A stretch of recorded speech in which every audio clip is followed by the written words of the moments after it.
Hello friends, स्वागत है आपका आपके अपने यूट्यूब चैनल नॉलेज ऑफ सुधा में।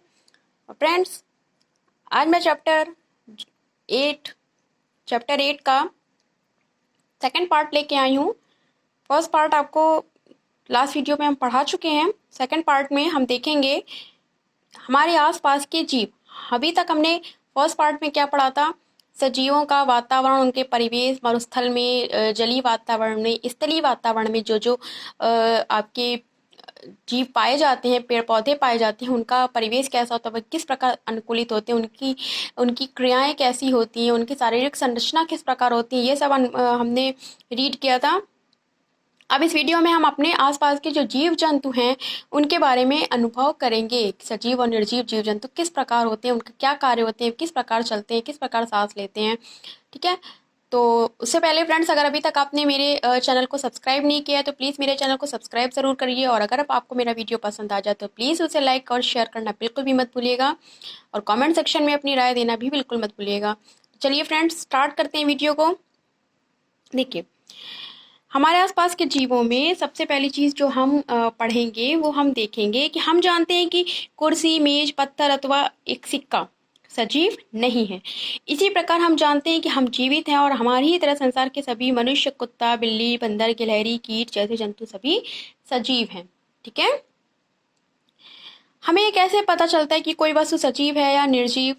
ठीक है, देखिए, जैसे पौधे पौधे सजीव हैं, परंतु वे कुत्ते, कबूतर इन सब की भांति चल नहीं सकते। दूसरी ओर एक कार अथवा बस भी चलती है, फिर भी हम उन्हें निर्जीव कहते हैं। पौधे एवं जंतु समय के साथ वृद्धि करते हैं, परंतु कई बार ऐसा भी प्रतीत होता है कि आकाश में बादल अपने आकार में वृद्धि कर रहे हैं। तो क्या इसका अर्थ हुआ कि बादल सजीव हैं? नहीं। तो आखिरकार हम निर्जीव एवं सजीवों में अंतर किस प्रकार करेंगे? ठीक है, देखिए, आपको इसने ये बताने की कोशिश की है कि सजीव निर्जीव में डिफरेंस हम किस प्रकार करेंगे। आइए मैं आपको बताती हूँ कि सजीव और निर्जीव में हम डिफरेंस किस प्रकार क्रिएट करेंगे। देखिए, जो सजीव वो होते हैं जो सांस ले सकते हैं, जिनमें वृद्धि होती है, और जो भोजन ग्रहण करते हैं, ठीक है, वो सजीव होते हैं। जैसे कि हम, यानी कि मनुष्य, सांस लेते हैं, चलते फिरते हैं, भोजन ग्रहण करते हैं। ठीक है, हमें ऑक्सीजन की आवश्यकता होती है जीवित रहने के लिए, और हमें वृद्धि होती है। पहले एक शिशु होता है, नवजात शिशु, फिर उससे वो बालक का रूप लेता है, फिर वो यौवनावस्था में आता है। ठीक है, यानी कि एडल्ट एज, और फिर उसके बाद वो अपनी प्रौढ़ावस्था में, फिर वृद्धावस्था में, इस तरह से उसमें वृद्धि होती जाती है। पौधा है तो पहले वो बहुत छोटा पौधा है ना, जब हम उसे बोते हैं बीज को, फिर वो एक छोटा पौधा बनता है, पौधे से वो वृक्ष बन जाता है, तो उसमें वृद्धि होती है। जंतु है तो जंतु में, जैसे आप कुत्ते के बच्चे को ले लीजिए, तो वो पहले बहुत छोटा सा होता है, एक बिल्कुल नवजात शिशु की तरह, फिर धीरे धीरे उनमें वृद्धि होती है, वो बड़े जंतु का रूप ले लेता है। तो इस प्रकार जो जीव जंतु हैं, पेड़ पौधे हैं, उनमें वृद्धि होती है, मनुष्यों में वृद्धि होती है, इसलिए ये सब क्या है? सजीव हैं। लेकिन कार भी चलती है, बस भी चलती है। ठीक है, तो कार और बस चलती हैं, लेकिन ये सजीव नहीं होती, क्योंकि सबसे पहली बात, कार या बस ना तो सांस लेती है, ना भोजन ग्रहण करती है, ना ही इनमें वृद्धि होती है। कार, आप जिस आकार की कार खरीदेंगे वो हमेशा उसी आकार में रहेगी, उसमें घटेगी बढ़ेगी नहीं। कार और बस सेल्फ नहीं चलती, खुद से नहीं चलती, उन्हें चलाना पड़ता है। ठीक है, मनुष्य खुद चलता है, जीव जंतु खुद चलते फिरते हैं, पेड़ पौधे खुद से बड़े होते हैं। ठीक है, वो भोजन ग्रहण करते हैं, उन्हें एनर्जी की आवश्यकता होती है, वायु की आवश्यकता होती है, ऑक्सीजन की आवश्यकता होती है। तो ये डिफरेंस हो गया निर्जीव और सजीव में। चलिए, अब हम देखते हैं, क्या सभी सजीवों को भोजन की आवश्यकता होती है? अवश्य होती है। हम पहले भी ये चीज पढ़ चुके हैं कि सभी सजीवों को भोजन की आवश्यकता होती है। भोजन हमारे लिए एवं विभिन्न जंतुओं के लिए नितांत आवश्यक है। भोजन से हमारे शरीर को एनर्जी मिलती है, जो हमारे शरीर की ग्रोथ में और स्वास्थ्य बनाए रखने में हमारे शरीर को बहुत ही आवश्यक होता है। हमने यह भी सीखा है कि पौधे प्रकाश संश्लेषण यानी कि फोटोसिंथेसिस की प्रक्रिया द्वारा अपना भोजन स्वयं बनाते हैं, और जंतु भोजन के लिए पौधे एवं अन्य जंतुओं पर डिपेंड करते हैं। जो शाकाहारी होते हैं वह केवल पौधे पर डिपेंड होते हैं, और जो मांसाहारी होते हैं वो पौधे और जंतु दोनों पर डिपेंड होते हैं। भोजन सजीवों को उनकी वृद्धि के लिए आवश्यक होता है, उन्हें ऊर्जा प्रदान करता है, और सजीवों को उनके अंदर होने वाली अन्य जैव प्रक्रियाओं के लिए भी ऊर्जा की आवश्यकता होती है। अभी भी मैंने आपको बताया कि जो सजीव होते हैं उनको भोजन के द्वारा ऊर्जा प्राप्त होती है जो उनके शारीरिक वृद्धि के लिए आवश्यक होती हैं। तो हमारा ये जो क्वेश्चन था कि क्या सभी सजीवों को भोजन की आवश्यकता होती है, ऑफ कोर्स हम जैसे सभी सजीवों को भोजन की आवश्यकता होती है। क्या सभी सजीवों में वृद्धि परिलक्षित होती है मतलब क्या सभी सजीवों में वृद्धि दिखाई देती है? ऑफ कोर्स दिखाई देती है। देखिए, क्या 4 वर्ष पुराना कुर्ता आपको अभी फिट आता है? ऑफ कोर्स सॉरी, बिल्कुल नहीं। जस्ट बिकॉज 4 वर्ष पुराना कुर्ता हो सकता है कि हमारे शरीर का जो स्ट्रक्चर है, हमारे शरीर में वृद्धि हुई, हमारी हाइट बढ़ गई, हमारा वजन बढ़ गया, तो अब वो कुर्ता हमें फिट नहीं होगा। तो ये दिखाई दे रहा है कि हमारे शरीर में वृद्धि हुई। जंतुओं के बच्चे भी वृद्धि कर वयस्क हो जाते हैं, ठीक है। आपने देखा होगा कि कुत्ते के पिल्ले वयस्क हो जाते हैं। अंडे से स्फटिक होकर अंडा फूटकर चूजा बनाता है, ठीक है। जो अंडा होता है वो फूटकर चूजा बनता है, यानी कि बच्चा बन जाता है, ठीक है। वृद्धि करके और वो बच्चा आगे वृद्धि करके मुर्गी अथवा मुर्गे में परिवर्तित हो जाता है। तो यानी कि सभी सजीवों में वृद्धि परिलक्षित होती है। आगे आप देखते हैं कि पौधे भी वृद्धि करते हैं। वह अपने चारों ओर पाए जाने वाले विभिन्न प्रकार के पौधों का अवलोकन करिए। आप देखिए, पौधे भी वृद्धि करते हैं। मैंने अभी आपको इसका एग्जाम्पल थोड़ी देर पहले बताया है कि पौधे किस प्रकार वृद्धि करते हैं। इनमें से कुछ बहुत छोटे और नवजात हैं तो कुछ बहुत विकसित हो चुके हैं। ये सभी वृद्धि की विभिन्न स्थितियों में हो सकते हैं। कुछ दिनों और कुछ सप्ताह बाद आप पौधे को देखिए, आप देखेंगे कि उसकी लंबाई में वृद्धि हुई है। वृद्धि सभी सजीवों में होती है। कुल मिलाकर के कि जो आपके पौधे होते हैं उनकी लंबाइयों में वृद्धि होती है, ठीक है। सभी सजीवों में जो वृद्धि होती है वो परिलक्षित होती है, वो स्पष्ट दिखाई देती है। अब देखिए, क्या सभी सजीव श्वसन करते हैं? Of course. बिना सांस लिए हम जीवित नहीं रह सकते। हमें ऑक्सीजन जो है हम वो श्वसन द्वारा ही ग्रहण करते हैं, ठीक है। जब हम सांस लेते हैं तो बाहर की वायु शरीर के अंदर जो है अंदर आती है, और जब हम सांस छोड़ते हैं तो शरीर के अंदर की वायु बाहर निकल जाती है। जो हमारे सांस लेने की प्रक्रिया होती है वो लेना और छोड़ना। तो जो बाहर की वायु उसे अंदर लेते हैं, अंदर की वायु बाहर छोड़ते हैं। तो ये प्रक्रिया नित्य चलती रहती है। श्वास लेना श्वसन क्रिया का एक हिस्सा है। श्वसन में अंदर ली गई वायु की ऑक्सीजन की कुछ मात्रा का उपयोग होता है और इस क्रिया में बनने वाली कार्बन डाइऑक्साइड यानी कि CO2 को हम श्वास द्वारा बाहर निकाल देते हैं। जब हम सांस लेते हैं तो इस प्रक्रिया के दौरान हम वायु में उपस्थित ऑक्सीजन ग्रहण करते हैं और इस प्रक्रिया के दौरान जो आपकी CO2 बनती है यानी कि कार्बन डाइऑक्साइड बनती है उसे हम निष्कासित कर देते हैं। इसीलिए कहते हैं कि हमें हमेशा स्वस्थ वातावरण में रहना चाहिए जिससे कि हम स्वस्थ वायु को ग्रहण करें, ठीक है। आगे देखते हैं। गाय, भैंस, कुत्ता और बिल्ली जैसे कुछ जंतुओं में श्वसन की क्रिया मनुष्य की तरह ही होती है। इनमें से किसी भी जंतु का विश्राम की अवस्था में परीक्षण आप करके देख सकते हैं, अपना प्रैक्टिकल आप करके देख सकते हैं। श्वसन सभी सजीवों के लिए आवश्यक है, यानी कि सांस लेना सभी सजीवों के लिए आवश्यक है। ग्रहण किए गए भोजन से श्वसन के द्वारा ही हमारी शरीर को ऊर्जा मिलती है।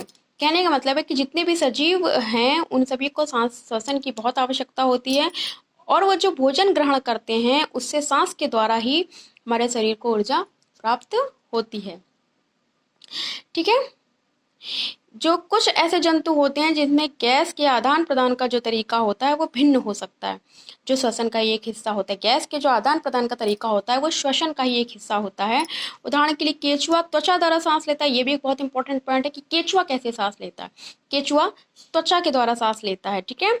हमने पढ़ाई कि मछली में सांस लेने के लिए गिल होते हैं जिनको हम क्लोम कहते हैं, जिसकी सहायता से वह जल में विलेय वायु से ऑक्सीजन अवशोषित कर लेती है। हम आपको पढ़ा चुके हैं लास्ट वीडियो में।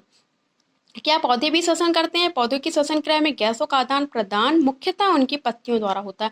हम आपको बता चुके हैं कि पौधों में जो भोजन का निर्माण होता है वो उनकी पत्तियों में स्थित हरित लवक की उपस्थिति के कारण होता है। तो जो श्वसन की प्रक्रिया है पौधों में वो भी पत्तियों के द्वारा होती है, क्योंकि पत्तियों में सूक्ष्म रंध्र पाए जाते हैं जो वायु को अंदर लेते हैं और ऑक्सीजन का उपयोग करते हैं और वह CO2 वायु में निष्कासित कर देते हैं। यानी कि जो पत्तियों में सूक्ष्म रंध्र होते हैं, छोटे छोटे रंध्र होते हैं, उनके द्वारा वो वायु यानी कि वायु से ऑक्सीजन को ग्रहण करके CO2 को बाहर निकाल देती है।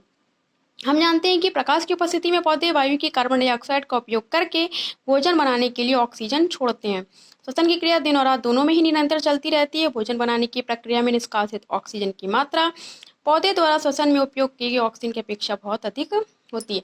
इसीलिए कहते हैं कि हमारे जीवन के लिए, शुद्ध वातावरण के लिए पेड़ पौधों का होना बहुत आवश्यक है, क्योंकि जो पौधे होते हैं, पेड़ पौधे होते हैं, जब अपना भोजन बनाते हैं तो ये CO2 का उपयोग कर लेते हैं और भोजन बनाने की प्रक्रिया में ये जो ऑक्सीजन की मात्रा छोड़ते हैं वो इनके द्वारा ग्रहण की गई ऑक्सीजन की मात्रा से बहुत अधिक होती है।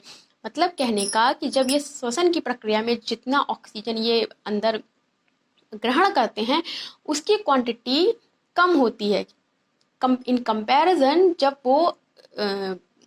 वो भोजन की प्रक्रिया करते हैं प्रकाश की उपस्थिति में, तो उस वक्त जो ऑक्सीजन वो छोड़ते हैं उसकी क्वांटिटी से, यानी कि उसकी क्वांटिटी इनके द्वारा ग्रहण किए गए ऑक्सीजन की क्वांटिटी से बहुत अधिक होती है, जो हमारे लिए, हमारे हमारे स्वास्थ्य के लिए बहुत अधिक उपयोगी होती है। इसीलिए कहते हैं अपने आसपास हरे भरे वृक्ष लगाने चाहिए, जिससे आपको स्वस्थ वातावरण प्राप्त हो सके। ठीक है, तो ये तो हो गया आपका कि पौधे किस प्रकार हमारे लिए उपयोगी होते हैं, उनको वो सांस लेते हैं कि नहीं सजीव। ठीक है, इस बार आगे देखते क्या सभी सजीव उद्दीपन के प्रति अनुक्रिया करते हैं। उद्दीपन यानी कि किसी उद्दीपन का मतलब होता है किसी ऐसी वस्तु जिसको टच करके या जिसके द्वारा अगर कोई प्रतिक्रिया हो तो आपको उसका अनुभव होता है या नहीं, और ऐसा अनुभव सजीवों में ही होता है। जैसे कि आपने कोई गर्म चीज़ छुई तो तुरंत आपको एक झटका सा लगता है। ऐसा क्यों हो रहा है? क्योंकि आप सजीव हैं और सजीव में इस प्रतिक्रिया का अनुभव उन्हें होता है। ठीक है, आइए देख लेते हैं। जब आप नंगे पैर टहल रहे हैं तो आपका पैर अचानक ही अगर किसी कांटे अथवा नुकीली वस्तु पर पड़ जाए तो आप किस प्रकार अनुक्रिया करें। ऑफ कोर्स आप तुरंत अपने पैर को हटाने की कोशिश करेंगे और आपको दर्द होगा, हो सकता है आपके पैरों से ब्लड भी निकलने लगे। तो ये है कि उद्दीपन से आपके अंदर अनुक्रिया हुई, एक प्रतिक्रिया आपने दी। अब आपने कोई प्रिय व्यंजन को देखते हैं और उसके विषय में सोचते हैं, आपको क्या अनुभव होता है? आपका मन करता है कि आप उस व्यंजन को ग्रहण करें। आप अंधेरे स्थान से अचानक तेज धूप में आते हैं तो क्या होता है? आपकी आंखें स्वतः ही कुछ क्षणों के लिए बंद हो जाती हैं। ऑफ कोर्स आपने देखा होगा कि आप घर के अंदर हैं, अचानक से आप धूप में पहुंच जाएं तो आपकी आंखें मतलब कंप्लीटली उसी तरह से ओपन रह करके उस माहौल का जो सामना नहीं कर पाती, थोड़ी देर के लिए आप अपनी आंखों को बंद कर लेते हैं।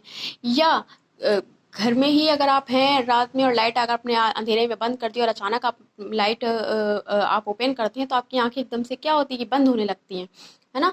फिर कुछ समय आपको लगता है अपने आप को उस वातावरण में ढालने में। ठीक है, आपकी आंखें स्वतः ही कुछ क्षण के लिए बंद हो जाती हैं जब तक कि वे तेज प्रकाश के अभ्यस्त नहीं हो जाती। ठीक, आपका प्रिय व्यंजन तेज प्रकाश एवं कांटों उपरोक्त स्थितियों में आपके बाह्य वातावरण में होने वाले परिवर्तनों के इस तरह, मतलब कि ये जो उन्होंने बताया कि व्यंजन, कांटे, इन सब पे आपका पैर पड़ जाना, व्यंजन आपके सामने आ जाना या धूप में ऐसे वातावरण में पहुंच जाने पर जो आपने अनुक्रिया दी, ये सब इस चीज़ के उदाहरण हैं कि सजीवों में जो हम इन सभी प्रकार के परिवर्तन के प्रति अनुक्रिया करते हैं। अतः इससे सिद्ध होता है कि वातावरण में होने वाले इन परिवर्तनों को उद्दीपन मतलब कि ये जो परिवर्तन में उन्हें हम उद्दीपन कहते हैं, और उद्दीपन के द्वारा होने वाली जो अनुक्रिया होती है उसका हमें अनुभव होता है। तो हाँ, सजीवों में उद्दीपन के प्रति अनुक्रिया होती है। ये बात क्लियर हो गई।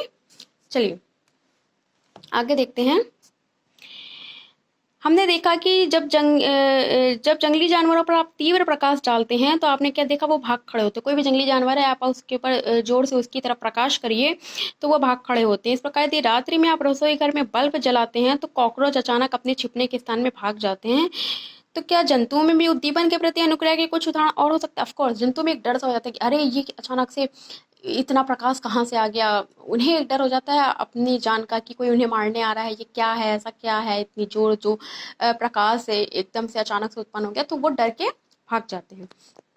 पौधे भी उद्दीपन के प्रति अनुक्रिया दिखाते हैं। कुछ पौधे के पुष्प केवल रात्रि के समय ही खिलते हैं। बहुत से ऐसे पौधे आपने देखे होंगे जो रात्रि में उगते हैं। ठीक है, चमेली वगैरह का आप देखिए।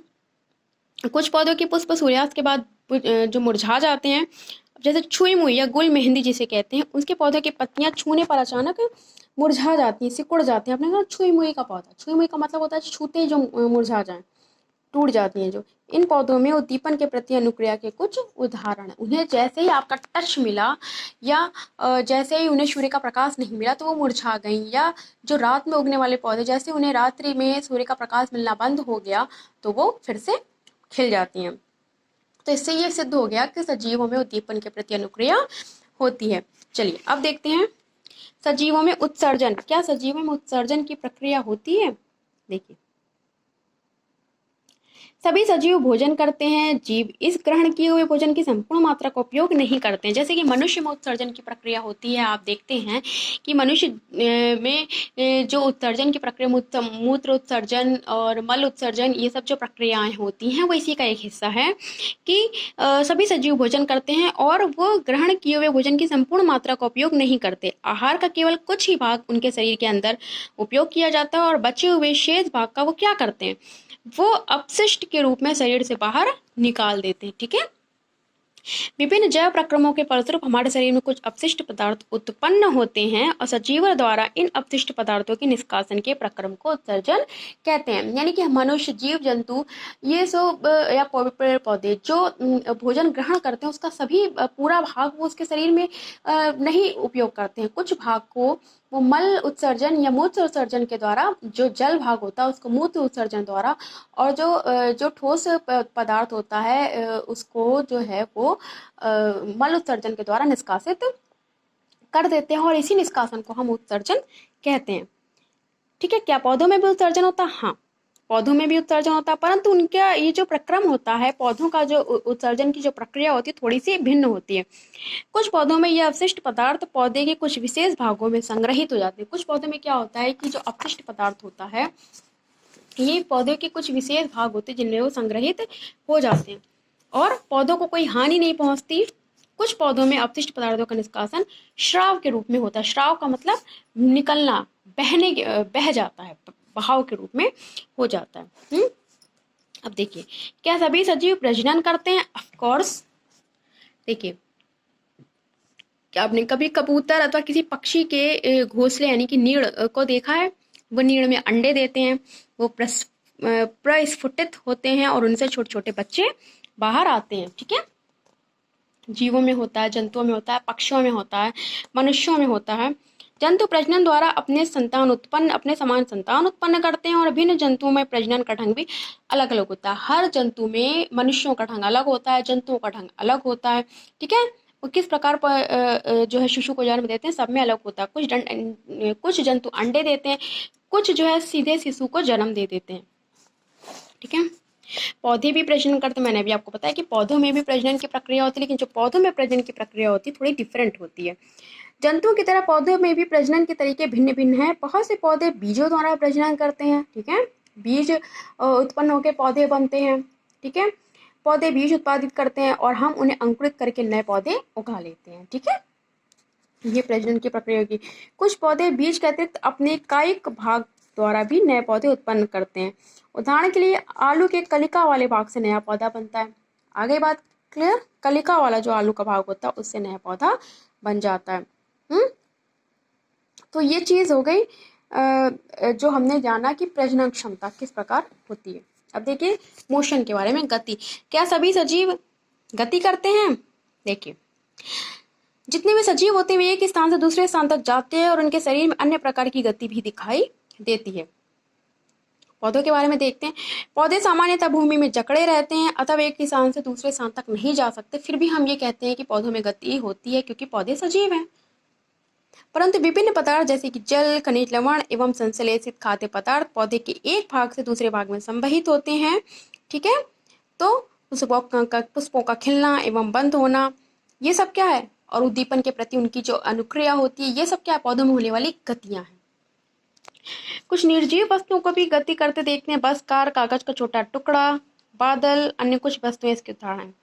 ठीक है, मगर ये सजीव नहीं। मैंने अभी अभी आपको थोड़ी देर पहले बताया था कि निर्जीव गति करते लेकिन वो स्वयं नहीं करते, वो उन्हें गति करने के लिए एक सहायक की जरूरत होती है। ये चीज तो हो गई कि निर्जीव और सजीवों में गति किस प्रकार होती है। तो फ्रेंड्स, इसमें मैंने आपको काफी कुछ इस टॉपिक में आपको पढ़ा दिया है। ठीक है, कि सजीव और निर्जीव किस प्रकार गति करते हैं। फ्रेंड्स, ये जो आपका पूरा चैप्टर है ये कंप्लीट हो चुका है। इसका पार्ट 1 मैंने आपको लास्ट वीडियो में पढ़ा दिया था, उसका लिंक आपको डिस्क्रिप्शन बॉक्स में मिल जाएगा। और भी वीडियोस मेरे चैनल पे और भी वीडियोस देखने के लिए आप मेरे चैनल का लिंक डिस्क्रिप्शन बॉक्स से ले सकते हैं। मेरे चैनल पे जाके आप और भी वीडियोस देख सकते हैं। फ्रेंड्स, अगर आपको कोई भी इसमें डाउट हो इस चैप्टर में तो आप मुझे कमेंट सेक्शन में ज़रूर बताइए। तो ये तो देखिए फ्रेंड्स कंप्लीट हो गया कि अभी तक आपने सजीव क्या खाते हैं, क्या कैसे गति करते हैं, कैसे सांस लेते हैं, ये सब कुछ हमने आपको बता दिया है। फ्रेंड्स, ये वीडियो आपका कंप्लीट हो गया है और आप प्लीज़ हमारे चैनल को सब्सक्राइब करना बिल्कुल मत भूलिएगा। चलिए, तो फिर मिलते हैं नेक्स्ट वीडियो में, ठीक है? तब तक के लिए गुड बाय।